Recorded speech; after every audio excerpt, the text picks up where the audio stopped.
Meio-dia, 31 minutos, e agora vamos falar sobre o vice-presidente e ministro Geraldo Alckmin afirmando que a taxa básica de juros, a Selic, deve cair em breve, apontando aí a próxima reunião do Copom, do Banco Central, como um momento provável para essa redução. Entre as justificativas está o recuo do dólar e a super safra deste ano, que, segundo o ministro, favoreceu na queda do preço dos alimentos. Vamos ouvir. E eu estou confiante na questão dos juros, porque a indústria é a mais afetada pela taxa de juros muito alta. O agro tem plano safra.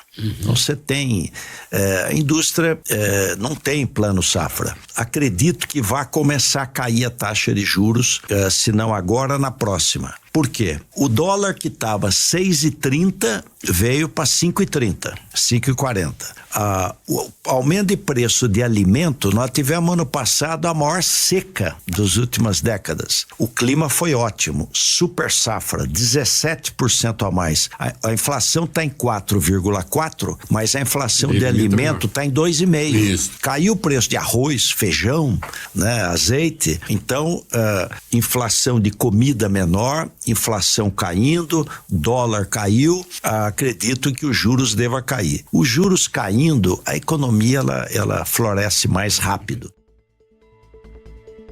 Apesar desse otimismo, Alckmin ponderou que o governo precisa fazer um esforço fiscal maior em relação às despesas.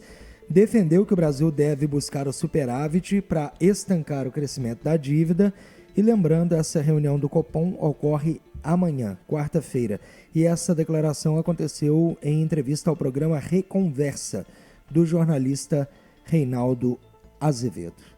Gustavo, no primeiro bloco, o Paulo, inclusive, fez aí uma inversão de papéis com você, trazendo uma análise política primeiro no início do programa. E agora eu estou trazendo um político, vice-presidente, ministro da Indústria, numa análise que caberia ao Banco Central? Ou eu estou errado? Eu acho até que ele tem alguns pontos de racionalidade positiva, e que bom que tem, né? Falar que precisa de superávites, fantástico, é mesmo, né? Mas vamos voltar da credibilidade para o superávit primário, porque tirar tudo da meta só tira a credibilidade, né? A gente pode fazer isso. É sim necessário que o governo faça esforço fiscal, que bom que alguém ali está falando que isso seja verdade, não só do lado da arrecadação, não é isso? Mas também do lado das despesas. Que bom que isso de verdade seja levantado. Infelizmente não está sendo discutido. O que a interpretação dele, ele acerta a direção e erra completamente a intensidade.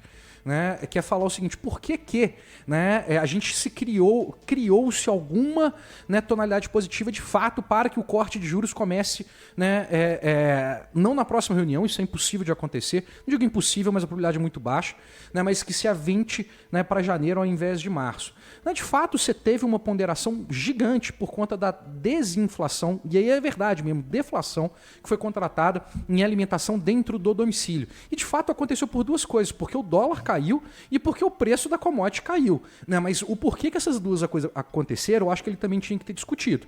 O dólar caiu não foi por mérito de nada que o governo fez na frente política econômica, foi por conta de rearranjo de fluxo, né? E na verdade foi o dólar que caiu ao invés do real ter apreciado.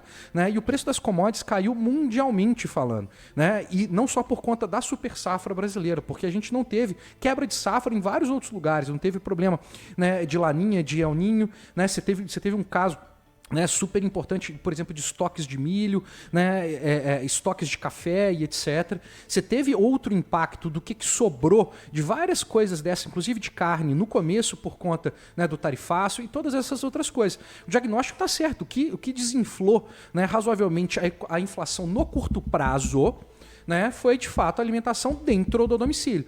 Ele só se esquece de falar que política monetária não se faz olhando para a inflação de hoje, ela se faz olhando para as expectativas inflacionárias lá na frente, né, que convergiram, né, são convergentes, mas não convergiram, né, perdão. E o que o Banco Central está fazendo, né, que foi um trabalho de fato brilhante, ao contrário, inclusive, do Banco Central americano, né, que tentou e continua perseverando, né, na ancoragem das expectativas inflacionárias, não deixando que dados de melhores de curto prazo, né, falem que a batalha está ganha. Né? Amanhã vai ter isso, acho que a gente vai acabar discutindo mais. A grande questão é se ele tira a palavrinha bastante prolongado. Se ele tira a palavrinha bastante, ele entrega em janeiro. Se ele colocar ainda bastante prolongado, né, a perspectiva de cortar em janeiro é muito menor do que cortar, né, em março, que é mais ou menos onde que estão os preços hoje.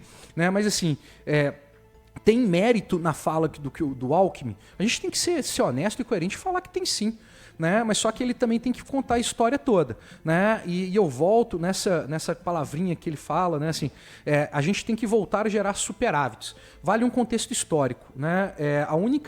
O único governo que consistentemente gerou superávites primários foi a FHC 1 e 2 e que criou todas as condições para que o Lula 1 desse certo nessa frente. Vale lembrar que gerar superávites primário é um dos pés do tripé, né, que a gente tem na política econômica. Né? Política fiscal via superávites primários, política monetária, né, via metas de inflação e câmbio flexível. A gente tem hoje uma única âncora, não é isso, que realmente funciona com toda essa problemática que a gente tem do lado fiscal. Né? Mas só que eu acho que, da mesma maneira como ele falou com tanta vontade que as condições estão aí, talvez ele pudesse chamar as outras pessoas que também discutem política econômica, principalmente o Ministério da Fazenda, que faz a política fiscal, né, para tentar pelo menos falar o seguinte: olha, vamos voltar com a credibilidade do superávit primário, vamos parar de tirar as coisas da meta, tipo ajudar os Correios agora também, essa coisa toda, né? Enfim, eu acho que são todos esses pontos. Mas a gente tem que entender, né, que são as nossas escolhas, inclusive, que levam o custo de capital para o nível que ele está. O 15% não é o Galípolo que quis colocar isso daí. São as condições de contorno que se criaram, né, que a gente teve que colocar isso. E as condições de contorno são criadas por nós. Né? Só lembrando de novo, né, aquele livro, né, os dois livros que a gente citou, né, na última semana, tanto o Complacência do Schwartzman e do Fábio Jambiage, né, assim como o livro da Zeina Latif, né, uma outra economista fantástica, né, Nós do Brasil, não é isso? Né, heranças e escolhas, não é isso? Grande parte são heranças, isso é verdade, e outras partes são as escolhas. É incrível porque, veja bem, o vice-presidente da República adota uma linguagem muito mais próxima da ortodoxia do que o ministro da Fazenda, Fernando Haddad. E ele é ministro do Desenvolvimento, Indústria e Comércio. E ele diz: é preciso cortar dívidas, ajuste fiscal, redução da máquina pública. Ele dá a entender que é esse o caminho para diminuir o déficit fiscal que o país tanto tem e tanto incomoda. Se essa formulazinha mágica não for obedecida, não tem milagre. Não tem milagre. Se nós começarmos a ficar pendurados no populismo e sustentarmos a economia por uma visão populista de curto prazo, nós não vamos a lugar nenhum. Eu sempre lembro de uma fala, e aí é bom lembrar que a fala é feita pela ministra do Planejamento, Simone Tebet. 2027, qualquer que seja o governo, terá dificuldades para administração e gestão pública, de finanças. Foi ela quem disse, não sou eu que estou dizendo. Se a ministra do Planejamento alertou, é bom que nós, seres humanos comuns, nos preocupemos com 2027. Gustavo Andrade, muito obrigado e até amanhã. Um abraço, pessoal. 12h40. Voltamos já.